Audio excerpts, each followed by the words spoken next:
चिकित्सक हूं और न्यू डाइट सिस्टम की मोटिवेशनल स्पीकर हूं। आप सभी हमारा परिवार हो, हमारी वीडियो देखते हो, लाइक करते हो, कमेंट करते हो, शेयर करते हो, सब्सक्राइब करते हो। आप सभी के चरणों में मेरा सत सत प्रणाम है। आज हमारे लिए बहुत ही खास दिन है, बहुत ही स्पेशल दिन है, क्योंकि हमारे जो फैन है, हमारे फॉलोअर्स है, वो मध्य प्रदेश MP नीमच से हमें यहाँ पे अहमदाबाद मिलने के लिए आए हैं। और यहाँ पे मिलने के बाद हम साथ में खाना खा रहे हैं, साथ में जूस निकाल के पी रहे हैं। और इनकी बहुत तमन्ना थी कि पिछले 2-3 साल से हमें फॉलो कर रहे हैं कि अहमदाबाद आना है, आपके यहाँ पे रहना है।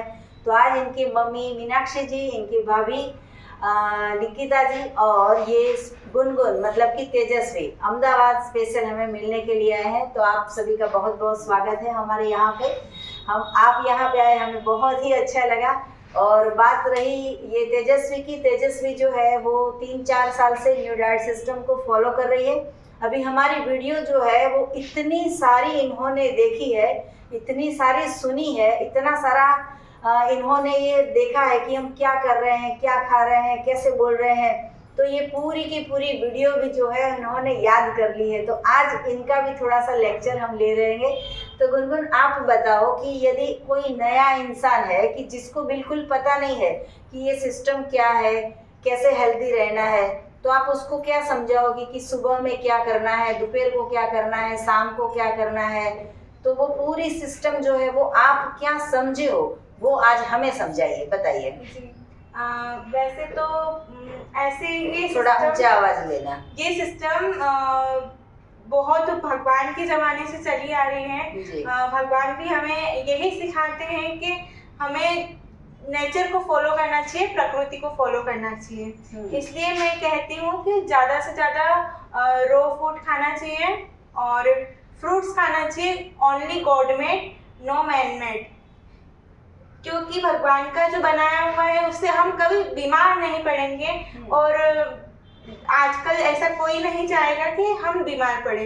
तो अगर आपको बीमार नहीं पड़ना हो तो ऐसा भोजन खाइए जिसमें तत्व हो, जिसमें प्राण तत्व हो। अगर उसी भोजन को आपने अग्नि पे ले जाके पका दिया तो वो मृत हो जाएगा, उसमें से स्वाद मिलेगा लेकिन सेहत नहीं मिलेगी। मेरा मानना ये है कि जिसमें सेहत मिले वैसा खाइए, जिसमें स्वाद मिले वैसा ना खाए। तो कोई इंसान अगर सुबह में उठता है तो उठने के बाद उसको क्या फॉलो करना है? उठने के बाद उसको जूस पीना है। जैसे हमारे सबके घरों में हमारी मम्मियाँ चाय बनाती है, दूध बनाती, सदियों से ऐसा चला आ रहा है।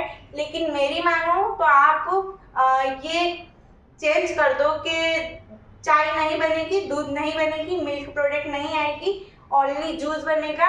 चाय की जगह आप जूस पी लीजिए, जूस वाली आप 4 गिलास पीजिए। मेरा मानना है कि जब मैं शुरू में न्यू डाइट सिस्टम में आई थी तो मैंने 3 महीने लगातार ग्रीन जूस पिया था, पालक का।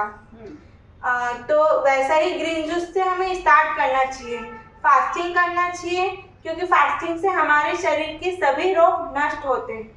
और जहाँ रोग है, जहाँ कूड़ा है वहाँ कीड़ा है। हम अपने शरीर के अंदर हमने जो खाया पिया है उसमें परमात्मा विराजते हैं। हम अपने शरीर को गंदा नहीं कर सकते हैं। इसलिए आप शरीर के अंदर वही डालिए जो नेचर ने बनाया है, प्रकृति ने उगाया है, माँ धरती ने उगाया है। वैसा ही आप सब कुछ खाएंगे तो आप सदियों से स्वस्थ रहेंगे। बहुत अच्छा जीवन है। ये प्राकृतिक मार्ग ना मेरा है, ना आपका है, ना किसी का है। ये भगवान ने बनाया है, ये भगवान की बनाई हुई सिस्टम है। और ये रामचरितमानस से आई हुई सिस्टम है। आप फॉलो करोगे तो आपके डायबिटीज़, BP, जो भी ऐसे क्रोनिक डिसीज है जो सालों से जाते नहीं हैं, लेकिन आप ट्रस्ट कीजिए कि एक दिन आप वीक में 24 आवर्स का निर्जला फास्टिंग कीजिए, एक दिन जूस फास्टिंग कीजिए, एक दिन फ्रूट का फास्टिंग कीजिए। जो लोग पकाया हुआ भी खाते हैं, मैं उनको यही सलाह दूंगी कि एक वीक जरूर ऐसा रखें कि आप अपनी सेहत का पूरा ध्यान रख सके। इससे आयु बढ़ती है और शरीर जो है स्वस्थ रहता है। शरीर जो संपूर्ण बीमारियों का अभी जैसा सीजन, जैसा खान पान चल रहा है, वैसे तो शरीर बहुत अंदर से वीक होता है। बाहर से दिखता नहीं है कि हमारा शरीर वीक हो रहा है, लेकिन अंदर से दिखता है कि शरीर की हड्डियां मुड़ रही है या शरीर में कुछ हो रहा है। जैसे शरीर के अंदर के रोगों को मिटाने के लिए उपवास का नाम दिया गया है। तो उपवास कीजिए और स्वस्थ रहिए। मेरा यही मानना है कि उपवास उन्हीं को करना चाहिए ज़्यादा से ज़्यादा जिनके शरीर में रोग हो। वैसे तो मम्मी बहुत ही अच्छा ख्याल रखती है मेरा। जब मैं जूस बोलती हूँ तो जूस आ जाता है, मैं फ्रूट बोलती हूँ तो हमारे पापा ले आते हैं। जब मैं कुछ काटने के लिए कहती हूँ, चॉपिंग करने के लिए, तो भाभी करके देते हैं। इन शॉर्ट मम्मी, भाभी, पापा, भैया सभी मेरा बहुत ख्याल रखते हैं। और आपको कौन कौन सा जूस अच्छा लगता है? कौन कौन से जूस आप पूरे महीने में पीते रहते हो? वैसे तो मुझे सभी जूस पसंद है, स्पेशली तो शुगर केन का जूस पसंद है जो आपने मुझे बना के अभी पिलाया। तो थैंक यू सो मच कि आपने मेरे को जूस पिलाया। हाँ जी। और घर पे कौन कौन सा जूस पीते हो? घर पे कभी गाजर का बन जाता है और कभी टमाटर का बन जाता है। ऐसे पूरे वीक में जूस चलते रहते। कभी गाजर आई तो गाजर का, जो भी सीजनल फ्रूट है उसका जूस ज्यादा से ज्यादा पीजिए। ऑरेंज का? ऑरेंज भी चलता है, पाइनएप्पल भी चलता है। ऐसे ओवरऑल सारे जूस चलते हैं। चलो, ये तो हो गई हमारी सुबह की ब्रेकफास्ट की बात कि उसमें हमें फास्टिंग करना है या तो फिर हमें जूस पीना है। अभी दोपहर के लंच में आपको पता होगा कि क्या खाना होता है? जी, दोपहर के लंच में हम अक्सर रोटी, सब्जी, दाल, चावल तो खाते ही हैं, लेकिन हमारी ओर से, मेरे दृष्टि से अगर आप देखोगे तो हम पकाया हुआ दोपहर में खा ही नहीं सकते और दोपहर में खाना भी नहीं चाहिए। ऐसा माना जाता है कि दोपहर में अगर पकाया हुआ भोजन नहीं करोगे तो आप हेल्दी रहोगे 50%। दोपहर में अगर पकाया हुआ भोजन नहीं खाते हैं तो हमारे एसिडिटी नहीं बनती, कुछ भी नहीं होती और शरीर में ताजगी, स्फूर्ति और एक एनर्जी रहती है जो हमारे शरीर को बीमारियों से प्रोटेक्ट करती है। तो दोपहर में क्या खाना चाहिए? दोपहर में फ्रूट्स खाने चाहिए, सलाद खाना चाहिए, जूस पीने चाहिए और अंकुरित अनाज और ड्राई फ्रूट्स। जी, और आज तो हमारे यहाँ पे लंच में आपने फ्रूट के साथ और भी कुछ खाया है। हाँ, क्या खाया है? रेड कैप्सिकम, मिस्क्यूमिनोन, कैबेज और भी कुछ? ग्रीन चटनी। हाँ, और ग्रीन चटनी। जो ग्रीन चटनी है वो हर रोज हमारे लंच में होनी चाहिए कि हम जो भी सलाद खाते हैं उसके साथ में हम लेके खा सके। हाँ। और कोई इंसान अगर बहुत बीमार है, जिसको थायराइड है या डायबिटीज है या फिर ज्यादा मोटापा है, तो उन लोगों को डिनर में क्या करना चाहिए?